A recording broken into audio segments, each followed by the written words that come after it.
Okay, going live. We're talking about Mpeg. I am going to drop a link to this video stream in the Discord chat. And let me grab that real quick. We are a little bit ahead of normal class time, which is just fine. So it'll be there if you're showing up like right at 4. It'll be there for you. And if you saw the messages I dropped on the Discord chat, then you know we're going to be okay that way as well. All right, and I don't know, this is not going to take, this should be done less than an hour. All right, so let me do this. Let's see. So we're talking about Mpeg. We talked about JPEG last 2 lectures. And by the way, where's my thing? The magic schedule that we all have. This is the last lecture on the schedule prior to test number 2 right here. So it's a good thing. And then what I'm going to start doing is we then have 1, 2, 3, 4, 5, 6 lectures left on security. And what I'm going to try to do, just because of trying to manage my death crunch of end of semester, what I'm going to do is try to just continue to get it ready, get one ready, stream it, get one ready, stream it. Maybe we can still get together in person. I don't know, last day of the semester. I'm not sure. Bring donuts. I don't know. But right now, this is way more cost effective, probably for everybody, since the vast majority have been just hitting things up online anyway. All right, so the idea here, Mpeg, we're doing video encoding now, okay?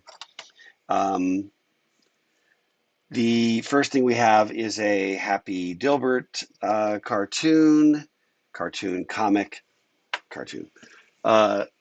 The punchline here is this guy's going to explain what video compression is, and Dilbert says, would you stop if I pointed out that everyone in this room except you is an electrical engineer?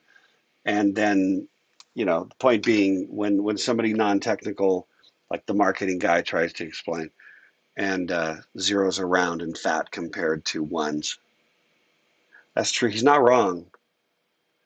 That's why ones take less data to compress and encode, because they're skinnier, and zeros are fat. I don't know, for whatever it's worth.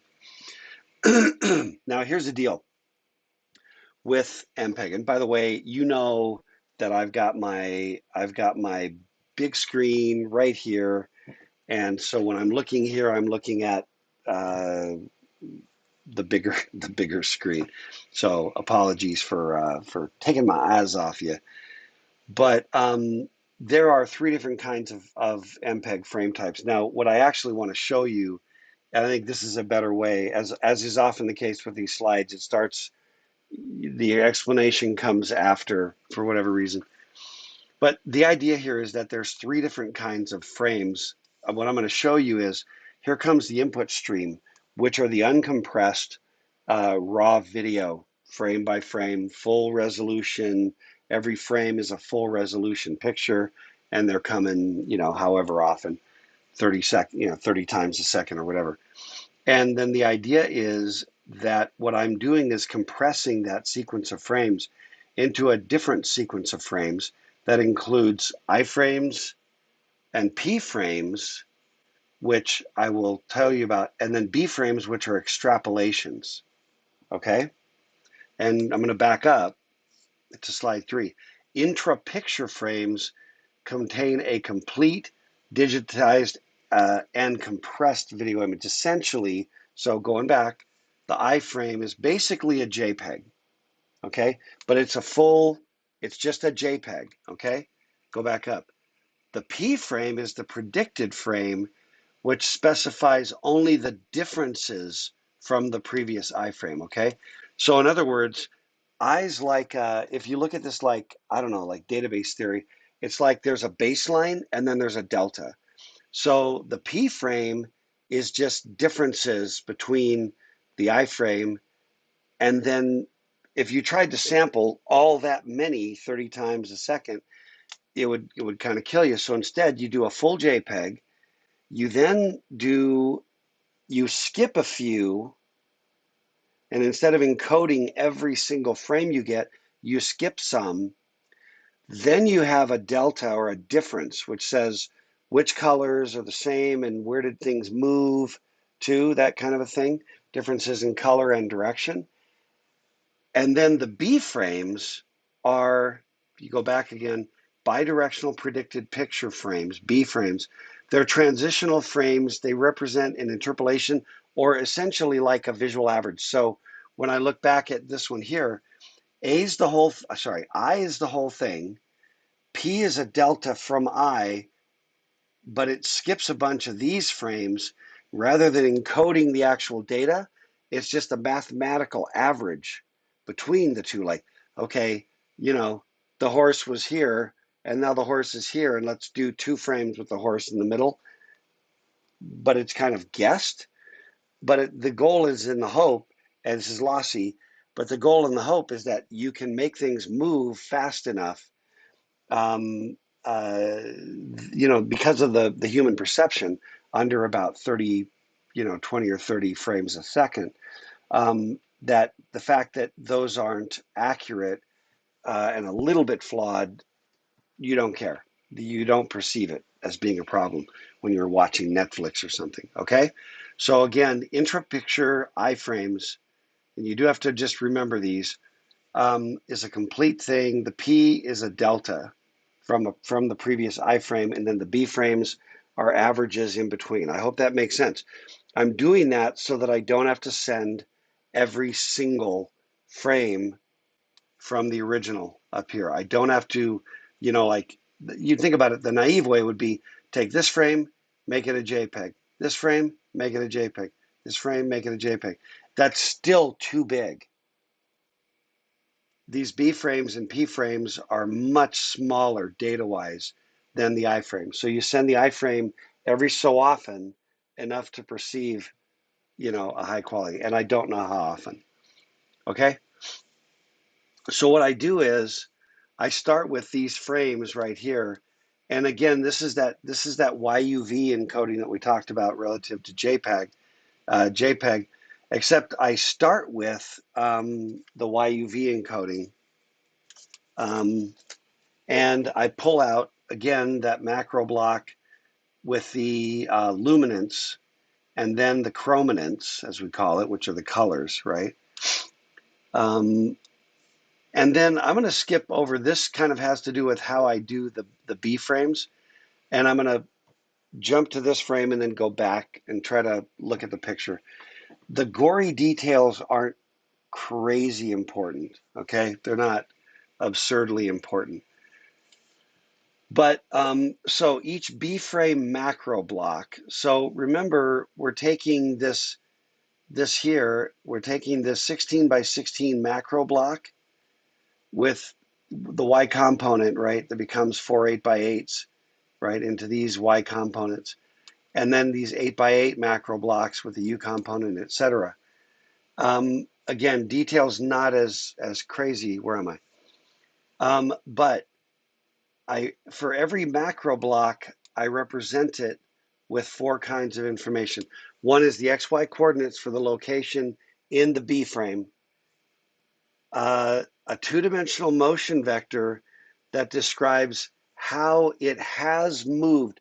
So from a previous I frame or a previous P frame. Go back up again. Notice here, like this B frame is looking forward to that I frame and looking back to that P frame. This guy is looking forward to this P frame and back to that I frame. Okay? It's trying to be predictive by looking both forward and backward to sort of position itself in the middle. I hope that makes sense. So a 2-dimensional motion vector that says this macro block has moved. Okay? And then you're like, well, what are the odds that the macro block moves in its entirety? Well, some of the time, yes. And when that happens, all I need to do is say that macro block, just like it is, just moved over here. What if it's all dark or all light, right? It's all white or it's all black. And I grab that and I'm now moving that one over here, some lights coming, right? And I'm moving these macro blocks. If the data is the same in terms of the color and the luminance, all I have to do is just show you what the change in the direction is. And I'm doing that for every single macro blocks in the entire image, okay? Then that's a first, which is how it relates to the previous, okay? Then another motion vector that describes how the corresponding macro block in the subsequent IRP frame has moved relative to the B frame. So it's essentially saying that the B frame will tell you how it differs from what came before it and how it differs from what came after it. Now, one of the things that means is I need the I and the P frames first, then I can fill in the B frames. Okay, so the I frames are the core, like JPEG, I reset the whole image. And if everything really changes, if the image really changes, I may just go, whoa, the threshold is high. I'm just going to reset and send a new iframe. Okay. And then I type this macro block and I say that macro block it moved from here to here, and it's later going to move to here. So that's numbers 2 and 3. And the X and Y coordinate for where that is. So where that is in the B frame, and then where it came from and where it's going to, pointing back to the last I frame and forward to the last I or P frame, forward to the next I or P frame. And then the delta is a color delta. So it's like that macro block moved, and here are the changes in the colors. So a lot of things, it's based on, kind of like with JPEG, it's based on smoothing. So this color is like changing slowly. I don't know, what's an example? The sun is setting, the things are getting darker. The difference between this patch of sky and the next frame with this little patch of sky. It's easier to encode that difference than to re-encode the exact colors. And that's it. That's what constitutes a B frame. Going back up again, this to me is the biggest thing to understand, that you've got the full JPEG as the iframe, P being the differences from the iframe, and then B being interpolated or sort of mathematically generated averages between the two images. Okay. And then this just kind of gives you an idea where there's like, the previous I or P frame has something like this. And what I'm doing is I'm sort of like moving the macro block. So here's the B frame, okay? And we go, the macro block is right here. The previous one was over here, and the next one is over here, okay? So I can basically, what I'm doing is I'm saying, here it's kind of light, as you can see it right here. Here it's kind of dark. And then I can interpolate this macro block and say, that actually looks like this, and I fill that in as the B frame. Voila. Then I do the same things I did with JPEG. I do the DCT, I do the quantization, I do the RLE, I do Huffman encoding, including motion vectors, and spit that out as data. And there is a crap ton of math going on in this process. I mean, it is really, really a crap ton of math, okay? And that's how B frames are generated. Now, one other thing, and this is really important to just say, in fact, that I had some notes I wanted to say. Yeah, a couple of ideas. One is just to remember that two video frames are likely to be pretty similar. and we call that motion estimation. That's the core principle here. When doing motion estimation, you can get compression ratios up to like 200 to 1, and 100 to 1 is not uncommon. Okay. Another thing to keep in mind, excuse me, is that Mpeg is asymmetrical, and it means that it takes a grunt load of work to encode it, but not as much effort to decode it. So very time intensive to compress it, not time intensive to decompress it. And one of the things that means is that I can, on the sending side, when you're Netflix, your Amazon Prime, your Hulu, your, I don't know who they all are, right? YouTube. Um, there is really dedicated, like expensive, dedicated hardware that does all this encoding work. And that's why you have all that kind of hardware to encode it. And then watch it right here, or watch it streaming onto your big screen in real time. That's pretty amazing. And I think that for a lot of content, it's already been converted, this process of converting it into an MPEG file. So when they're streaming it to you, a lot of times, most of the time, if you're doing live video chat, that's really a struggle because you're encoding and decoding in real time on the fly.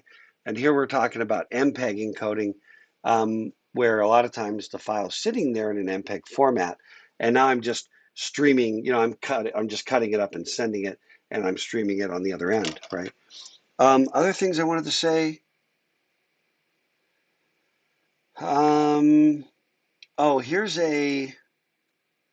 Here's a question that you might encounter sometime. Which of the following 4 things describes an Mpeg B frame? One of the options, I'll just say this. There's a bunch of things that don't make a lot of sense. How am I doing on my time? Yeah, let me tell you the one that makes sense. It's a transitional frame. You're transitioning between P and I frames, and it represents an interpolation or visual average. That's your key. Visual average is how you remember the B of the image between previous and or subsequent I or P frames. That is the correct answer. The others just don't make a lot of sense. If you know what a B frame is, that one should jump out at you. Here's another question you might encounter somewhere. Which characteristic of video, moving pictures, allows MPEG to achieve greater compression ratios than JPEG, right? The actual compression ratio of MPEG is better than JPEG. That's an interesting point all by itself, right? Well, why is that? Why is that? Because what I do with MPEG is I start with JPEGs, and then I basically take a JPEG, another JPEG, encode it as differences, kind of a differential encoding, and then mathematically create a couple more to fill in the spaces. Do you see how data-wise, how much simpler that is? So what is it? That to me, it would be a better question. Here's some examples of bad answers. A video image has significantly fewer colors than a still image. No. Video image is just a bunch of still images. A video image contains fewer pixels than a still image. No, a video image is just a sequence of still images, just presented in sequence. Same way animation works. The human eye cannot detect small changes in luminance in moving images. No, first of all, it's backwards. The human eye does detect small changes in brightness. There's no difference between moving and still. The answer is, the reason that and this is not a great answer, the real reason is because I take a JPEG and then I encode it in a way that's even smaller. And then I encode, made up slides in the middle or frames that are even smaller. What makes that possible is the probability that two successive video frames in the compressed original video are going to be similar. So all I have to do is the deltas. When things are similar, I can do deltas. Okay. What else? This I don't care too much about, other than the fact that the decoding follows naturally. To decode a given pixel, you basically apply the motion vectors from the original. Look at what I mean. Look at sort of drill in from the directional things, the two-dimensional directional vectors, motion vectors, and then apply the change to the colors, and that's basically straight up. This one is not that critical. It's really meant to just sort of explain, and you can dig into this. I don't think there's anything exam worthy coming on this one. A series of what they call groups of pictures, which are frames. Okay, pictures are frames, and each frame has individual attributes. So you've got a group of pictures, and so a sequence header, group of pictures, sequence header, group of pictures. And then in here is the group of picture. That is not GOP. It is GOP, but it stands for groups of pictures. Here comes an I or a P frame, and again, could be I, P, or B frames, just individual frames.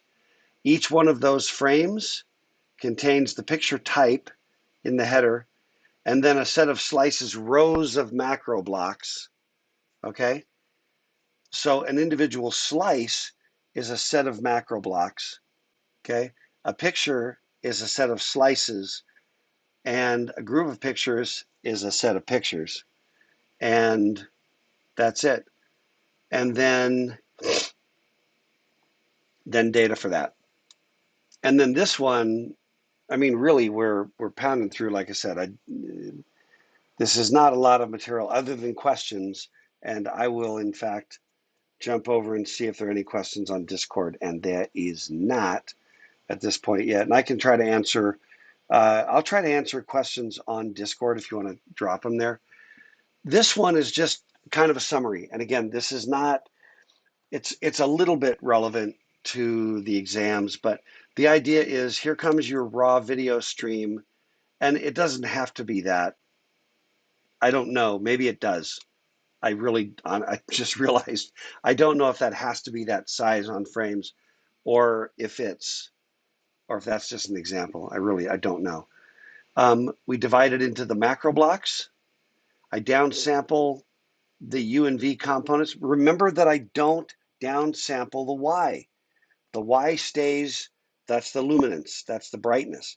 The brightness stays high res. I only downsample the U and V, just like JPEG, okay? And those are the red and blue chrominants, as we call them, but they're the color. I downsample all of the colors. I do the DCT thing, remember that mess? But then I do additional compression by representing the motion of each B or P frame macro block relative to prior and subsequent frames. And by the way, you have to know, I've never coded this thing. So if some of you are there's a bunch of questions I have in my head that I also don't know the answer to.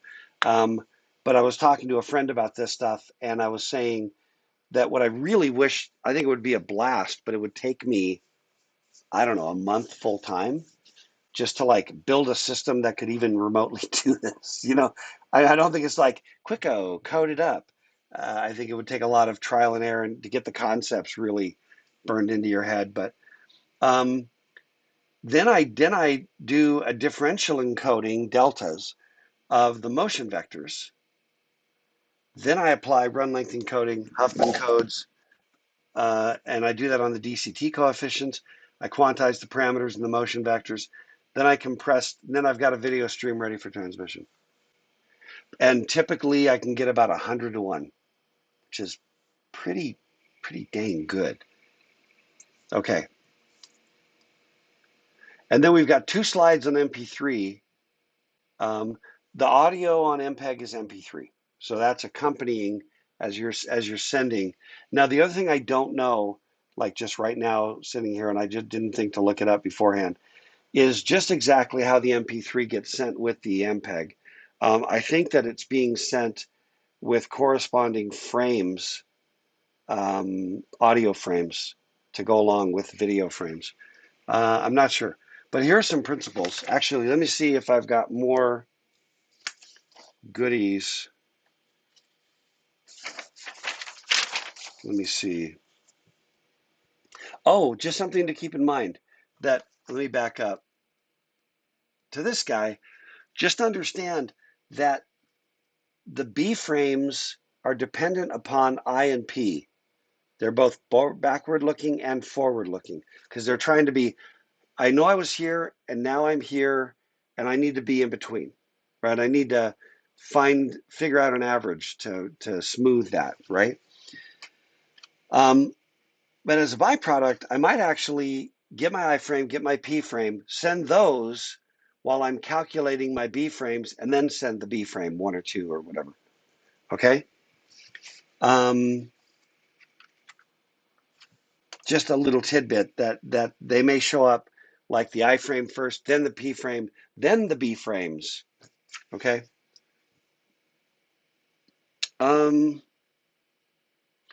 Here's another one. Which of the following is not a characteristic of Mpeg? I hate this kind of question, especially when they put a not inside, which this isn't that bad, but so look at it a different way. Which of the following are characteristics of MPEGs? It's lossy, correct.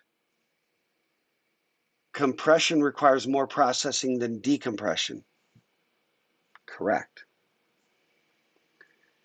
Each cluster of 4 chrominance pixels, that's the UV, the color, is downsampled to 1 pixel, correct. Remember, human perception of brightness is more acute than of color. So we can downsample the color. Each cluster of 4 luminance pixels, that's the brightness, is downsampled to 1 pixel. False, because we need to leave the brightness high res. We compromise the color and keep the brightness high res. Okay. Let me see. Here's another one.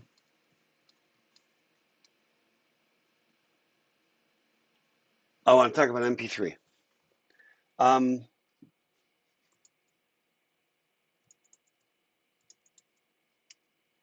Okay.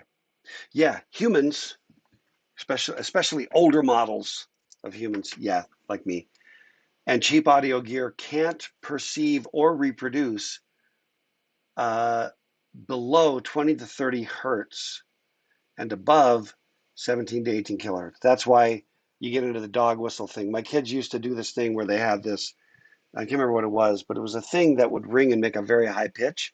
And I have hearing loss in the high, too many rock concerts in the 70s, I think. But it would just produce a very high pitch and they could hear it. And they would walk up like behind me and be like, where I couldn't see it, just behind my ear, and then just like shake it. And they would all be just cracking up because I wouldn't hear it, right? I mean, there's a certain frequency where no human can hear it. And you get into dog whistling, dogs can hear much more higher. We're talking about frequency of 20 to 30 hertz. That's cycles. That's a frequency. So that's a pitch. Low tones below 20 or 30 hertz, high tones. Okay. Well, one of the things that means is that there's some practical applications to that idea. A few other things. The second bullet, after a loud sound, boom, there's a period, very short period, in which we get temporary hearing loss, that it overloads the system and your ear hardware is doing some gain control to try to like filter out the signal and you can hear again. Other principles. And then we're going to talk about, is this the one? Yeah, there's one graphic and we'll basically be done.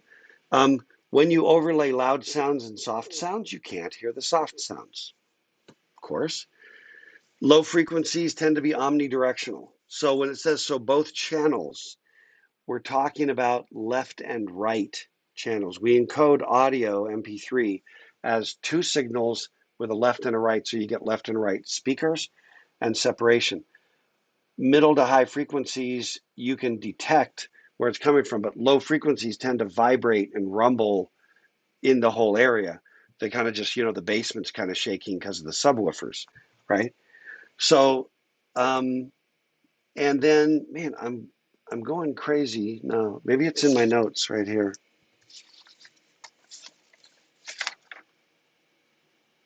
Nah, there's some principles, but yeah.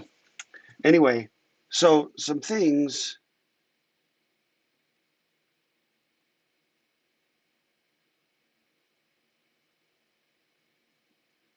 Yeah, so the principles are you were trying to save, again, understanding how the signal works, right? Oh, then the last one, strong low frequencies masks weaker high frequencies occurring at the same time. Okay? So these are just sort of principles. You take these characteristics of the human perception. I swear I'm going crazy because I swear there was another slide. Anyway, it has to do with the fact that humans have a certain perception of sound. We can leverage that perception to our advantage. And in the same way that humans have a way of perceiving visual signals, and that's why we can encode in like Mpeg and get away with it because the human perception. It's the same reason that moving pictures, so-called, even work at all, because you can't, when you see multiple frames going by at a certain speed, you perceive it as smooth motion. You can't separate the still moments, right? So what does that mean in practice? It means that there's a certain at a certain low frequency where like both channels share the same signal, I don't need to encode a left and a right. I can use the same for both left and right when at below a certain frequency.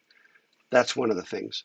If I've got low frequency and high frequency together, drop the high frequency volume or just cut it out altogether. If there's loud and soft sounds at the same time, cut out the soft sounds. Don't even encode them. You can see how you start to lose audio quality compared to like a really nice analog system with a turntable and big speakers and things like that, right? After a loud crash, don't encode anything for a quarter of a second. You don't need to. You can't hear it anyway. And then again, above certain frequencies, you can compromise the low and the high and save data. So here's an example. This is kind of cool bit of revelation. Here's different frequencies. So let's just say that, whatever, high frequencies down to low frequencies, whatever. And this just shows that here's one loud sound. So the band is a frequency band, not a rock and roll band. So if there's a loud sound, boom, suddenly, then in the encoding, you just cut it out and don't even send data. You just jump ahead. That's the idea. A couple questions, and then I'm going to be done.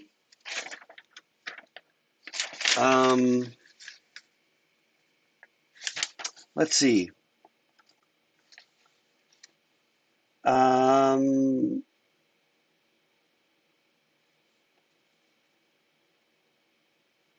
Okay, yeah, those are just notes. Here's a question that you may encounter at some point in the not too distant future. Which is not, again, I hate that form of a question, which is not a characteristic of human hearing exploited in MP3 compression. I would put it this way. You can exploit characteristics of human hearing, and you can exploit that in compression of an audio signal. Which of the following are true? Most people can't hear sounds below 20 hertz. I don't like that bit of trivia. I mean, it's right here, below 20 hertz, but to me, it's like remembering that is, I don't like that. The presence of a loud low frequency sound can make it difficult or impossible to hear a higher frequency sound occurring at the same time. That is correct. The omnidirectional characteristic of low frequency sounds allows two low frequency channels. And when we say low frequency, we mean like, how do you like it? That's my subwoofer imitation, as opposed to high frequency, low frequency. We perceive them as high pitches and low pitches, okay? The omnidirectional characteristic of low frequency sounds allows two low frequency channels, as in left and right, to be combined, as with a home theater system that uses a single subwoofer speaker. That is correct. I already said one of these isn't going to work, so here it is. A single channel for sound above 5,000 hertz. A single channel for sound above 5,000 hertz is usually sufficient because it's difficult to perceive the directional source of higher frequencies. All that's really, no. All it's really trying to say is one of the two, high or low frequencies, is omnidirectional. Which one is it? Low. That's what that question's trying to get you to say. That's it. Okay, the only last thing, there is a question here, homework J, and this one's just interesting. There's nothing here that you need for the for Mpeg. And just a kind of quick review, Mpeg 1, which is kind of TV or VHS videotape quality. Mpeg 2 is kind of high res, also used for DVDs. Mpeg 4, aka .mp4, you'll see that kind of commonly, right? Different standards that go along with that. Blu-ray players and most internet video. Let me see. Open sourced by Cisco. And then this H.265, 4K video, about half the bandwidth of 2.264. Compression ratios up to 1,000 to 1. And does require royalties. So just little tidbits. That, my friends, is the end of chapter 7. And it is all the material until after Thanksgiving. Yes, I'm excited about that. Like I said, my goal is to have the remaining 6 lectures that come after Thanksgiving done before the end of Thanksgiving, so that when you pop out, you can hit it at your own pace, and we can do some help sections or, get together. I'm sad for the loss of social, contact, but we were losing social contact anyway. So anyway, that's it. We also tend to get, I think, a little more efficient when I'm just talking to myself here. I got no other channels, no other questions popping in the Discord channel, so I'm just going to cut it loose. Good luck so next week, there is no class scheduled. Well, no, I lied. It doesn't take us up to the end of Thanksgiving. It takes us up to 2 weeks from now. Next week is scheduled to have no class because of test 2. And we just finished lecture 22, so that covers November 8th, which is next Monday. So we're covered up to that. The following week is the exam. Then the 8th and the 10th, no class. And the following week is scheduled to go Intro to Network Security, and I'm going to have those up in advance. So I might have all 6 up before Thanksgiving, which would be fantabulous. So that's all I got. Ping me on Discord if you have any questions. Later, my friends.